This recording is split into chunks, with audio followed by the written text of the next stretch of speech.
ሰላም ጤና ይስጥልኝ የተከበራችሁ የዚህ ቻናል ተከታታዮች፣ ዛሬ ዓለምን በአንድ እግሩ ያቆመ ሰበር ዜና ይዘንላችሁ ቀርበናል። በመካከለኛው ምስራቅ ለሳምንታት ሲናፈስ የነበረው የጦርነት ደመና ዛሬ አቅጣጫውን የቀየረ ይመስላል። ፕሬዝዳንት ዶናልድ ትራምፕ በኢራን ላይ ሊሰነዘር የነበረው መጠነ ሰፊ ጥቃት ለ5 ቀናት ማራዘማቸውን በይፋ አስታውቀዋል። ይህ ብቻ አይደለም፣ ከኢራን ጋር ውጤታማ የተባለ ዲፕሎማሲያዊ ንግግር መጀመሩን ገልጸዋል። ወደ ዝርዝር መረጃዎቻችን ስናልፍ ሁሉንም ነገር የቀሰቀሰው ትራምፕ በራሳቸው የትሩዝ ሶሻል ገጻቸው ላይ ያሰፈሩት መልእክት ነው። ትራምፕ እንዲህ ብለዋል: ከኢራን ከፍተኛ አመራሮች ጋር የሚገርም ንግግር ጀምረናል።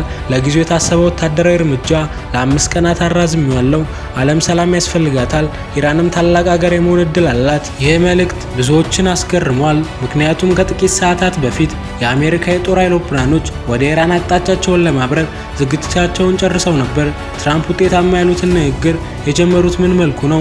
መረጃዎች እንደሚመለከቱት በስዊዘርላንድ በኩል የተጀመረ የምስጢራዊ ግንኙነት ኢራን አንዳንድ ወታደራዊ እንቅስቃሴዎችን እንድታቆም በሚል ስምምነት ላይ ያተኮረ ነው። ጥያቄው ግን ጥቃቱ ለምን ተራዘመ ነው።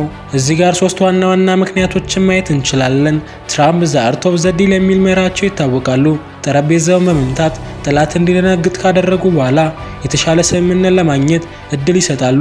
የ5 ቀናት ፋንታ ኢራን እንድታስብበትና እንድትፈራ የተሰጠ ሳይኮሎጂ ጫና ነው። የአውሮፓ ሀገራትና አንዳንድ የመካከለኛ ምስራቅ ሀገራት ቀጥተኛ ጦርነት የነዳጅን ዋጋ ሰማይ ያደርሷል የሚል ስጋት ነበረባቸው።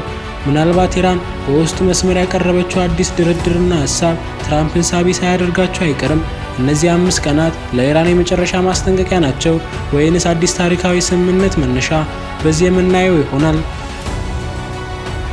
ይህ ግጭት ዛሬ አልጀመረም። የአሜሪካና የኢራን ግንኙነት ላለፉት 40 ዓመታት በሻካራ መንገድ ነው ያለፈው። ከ1979 የኢራን አብዮትና የአሜሪካ አምባሲዎች ታጋቾች ቀውስ ጀምሮ ሁለቱ ሀገራት የድመትና የአይጥ ጨዋታ ውስጥ ናቸው። ትራምፕ በመጀመሪያ የስልጣን ዘመናቸው የኒውክሌር ስምምነትን ጥለው ወጥተዋል። በጄኔራል ቃሲም ሱሌይማኒ ላይ ጥቃት እንዲፈጸም አዘዋል። በኢኮኖሚ ማዕበል ኢራንን አንቋታል።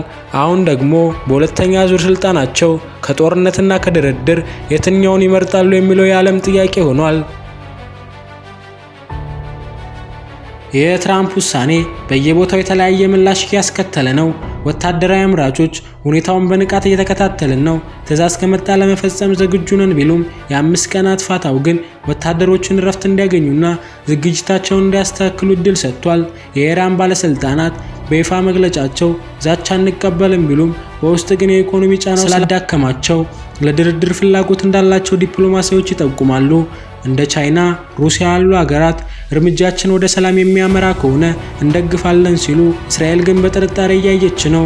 ለማጠቃለል ያህል የትራምፕ 5 ቀናትን የማራዘም ሁኔታ 2 ትልልቅ ትርጉሞች ሊኖሩት ይችላል። አንደኛው ዓለምን ከታላቅ ኢኮኖሚ ቀውስ በተለይም ከነዳጅ ዋጋ መናር ሊያድን የሚችል የዲፕሎማሲ መንገድ መከፈቱ ነው። ሁለተኛው ግን ኢራን በዚህ ሰዓት ውስጥ ካልተስማማች የሚመጣው ጥቃት እጅግ የከፋ እንደሚሆን ያሳያል። ይህ እርምጃ የትራምፕ ጥንካሬ ለሰላም የመጠቀም ፖሊሲ አካል ነው። እናንተስ ምን ትላላችሁ? ትራምፕና ኢራን በእውነት ስምምነት ላይ ይደርሳሉ ወይ? የ5 ቀን ፋታ የጦርነት ዋዜማ ነው? ሀሳባችሁን በኮሜንት ማስቀመጫ ላይ አስፍሩልን። ቪዲዮውን ከወደዳችሁት ላይክ በማድረጋችሁ እንዳትረሱ። ለሌሎች እንዲደርስ ቪዲዮውን ሼር አድርጉት። የሚቀጥለው ቪዲዮ እስክንሰራላችሁ ሰላም ቆዩ።